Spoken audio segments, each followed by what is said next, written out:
Okay, so I'm back from the Green Berets clip. At the Pentagon and across the military, the Pentagon is the as you probably know, is basically the main organization where the military is the headquarters of the military, the United States military. This is the main bureaucratic building where the command structure is in Virginia. The Pentagon. Across the military, a specific kind of business language then comes to represent Vietnam. And the most important thing was this daily body count. And the idea of the body count is something which was, it turned out to be unique to Vietnam in the sense that it hasn't been, I haven't seen it being used again, except with, as I say, these COVID numbers where people are like, see, we're winning. It's like, we're winning the battle against COVID because, we're only having X many deaths a day. If we get down to having 0 deaths or none, yeah, 0. I like, okay, we've got a success. But if you're saying, only 5 people died today, it's like, what, did I get a bargain? Oh, thanks. How many loved ones were those? Okay, so whose loved ones were those? Well, one of the ideas was to begin to count the deaths. And in this way, and I'll talk about this again, greater length, but in this way, basically measure whether or not you were actually successful in the war. So what they decided to do, and this is part of the statistical war, which you've seen in Go Tell the Spartans, right? So you remember that we get the CIA guy comes in and he's running his flow charts and, he's got numerical calculators and statistical norms and so on. They're using stats to run the war, basically. And they're using big iron, which I was talking about last week, a couple of lectures ago, to calculate, where they should fight next.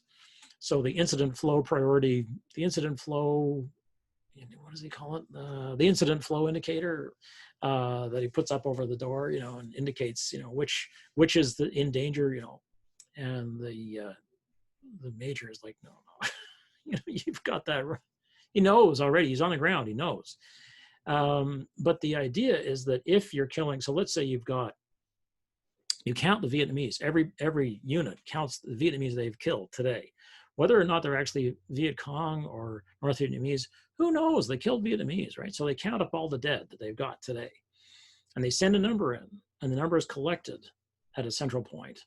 So you say, how many Vietnamese did we kill today? You say 206. It's like, okay. How many Americans died? 17. It's like, okay, so we massively outkilled the enemy, right? Because it's a 17 to 206. That's a great win. So the idea was that if you could calculate that you're actually killing more Vietnamese and you're not losing as many Americans, you can take those numbers and every day the newspapers would print these body counts. So you would look at them, it was often was above the fold. So you'd pick up the newspaper and right there you could see, Vietnamese killed this many thousands or hundreds. Americans killed 5. You're like, wow, we did well yesterday. It was like looking at a football score. So this concept of the body count meant that in the end, we knew exactly how many Americans died in Vietnam. As I mentioned this, 58,630, can't remember 2, and they know exactly, down to the person, exactly how many people were killed. How many Vietnamese, though, if you say to an American or anybody, how many Vietnamese were killed in the Vietnam War? They're like, oh, I don't know, must have been thousands. It's like, try between 2 and 3 million people, and we don't know how many. So what this is an indication of, clearly, is who is considered to be a person. All right. So Herr then gives an example of the grunt's eye view, which he clearly feels is more trustworthy and certainly more honest, even if it's ugly. I mean, it's like, okay, well, this is what the grunts say. And to some extent, I'm with that. I mean, the thing about the soldiers is that they're saying what they believe. That doesn't mean that soldiers don't lie. They certainly do. Everybody lies. I mean, all people are given to lying. Not everybody lies all the time, but So one of them was saying that the Americans treated the Vietnamese like animals. How's that? Someone asked.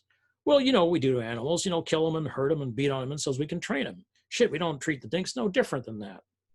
And we knew that he was telling the truth. You only had to look at his face to see that he really knew what he was talking about. He wasn't judging it. I don't think he was even particularly upset about it. It was just something he'd observed. Someone from the Times and someone from the AP, so the Associated Press is one of the major news gathering organizations, both agreed that some kid from the Big Red One, this is an Army infantry unit, famous Army infantry unit, had said more about the Hearts and Minds program than they'd heard in over an hour of statistics, but their bureaus couldn't use the story because they wanted Ambassador Comer's. And they got it, and you got it on 219, right? So what they've got is, so these two guys from big news organizations, right? The Times, which should be the New York Times, and AP, so the Associated Press, there are a couple of the UPI, United Press International, Universal Press, AP, all wire services, and which means they'll pay you that you're in the field and you're like, I've got a story on blah blah blah. You go to them and they say, yeah, we'll give you $50 for it or $100, whatever it is, which was good money. So they both agreed that a kid from the Big Red One, so here's a soldier, an army guy, has said more about Hearts and Minds, the program, than they'd heard in over an hour from an official briefing like the one I showed you with John Pilger. So here's a guy who actually said something they can use, but they don't want to use it because it came from some soldier. Like, who gives a crap, right? What they want is Ambassador Comer's. Like, that's who they wanted. And as Herr says, and they got it, and you got it. Well, really, we got it, right, on 219, because basically whatever they choose to cover is what we get. And you're not in country. I mean, I'm not in country. I don't have a chance to go to Vietnam and say, hey. And by the same token, I'm not going to go to Afghanistan or Iraq and go outside the wire and say, did he really say that? No. As well, Herr is prepared to tell and to show the truly unofficial, what would be officially denied story. Soldiers were taking trophies, engaging in battlefield practices that were strictly considered to be war crimes if you look at the Geneva Convention. And so he says, and this is sort of this is not the first time, but it's one of the most famous, these are famous moments basically in correspondent narrative, where somebody finally goes on record and says, this is what happened.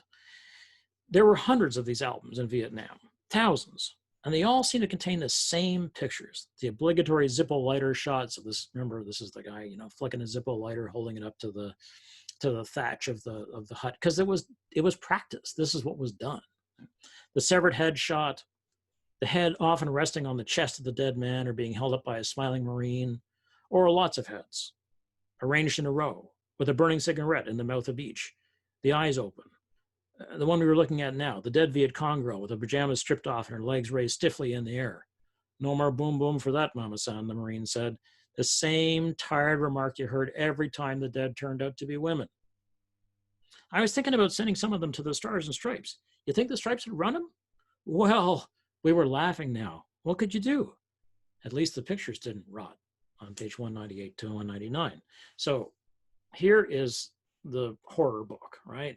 That American soldiers, like soldiers everywhere, take battlefield trophies and basically lose their minds when they've been in battle, out of terror, out of a combination of fear and horror, and the feeling that there is no law anymore. There is no such thing as moral behavior, and that they are so enraged and terrified by being at war, and enraged at the enemy, which is the only way you can express your rage in a war, is by killing the enemy, is then to disfigure and shame the enemy's body after it's been killed, cut off heads, put penises in mouths, put cigarettes in mouths, and so on, have skeletons, or as he says, the severed head, collect ears, and so on. And this line, no more boom boom for that Mama-san, is directly put into Full Metal Jacket at the very end of the film. So what we have to ask is, which stories are we getting? Because while we can argue that some media are less prone to producing subjective stories, which is really nonsense, because we seem to believe that pictures in film are somehow accurate, and they're more accurate than words. I don't know what we were thinking of, that people believe that somehow film can't lie. It's like, okay, whatever. And what we may not be able to tell is what stories were available. And you have to think about this. Which ones got chosen and why did they get chosen? Was it for advertising? Was it to push a party line? Was it because it made the commander look good or bad? Was it was it was going to be a political decision of one kind or another? Which ones got left behind or were ignored outright? They didn't even, people were like, no, I'm not even going to report on that. I can see it. I can see it's a war crime and we're not going to report on it because nobody's going to print it. So I'm not even going to ask. I don't even want to know. Just don't tell me. Such questions suggest that some force or forces can choose which stories we're going to get. And so ultimately it's a power over story and language issue. And it's like, who has the power to make the story? And remember, I was talking about this vis-a-vis narrative when we talked about Tim O'Brien. Okay, so now we're on to the very last thing.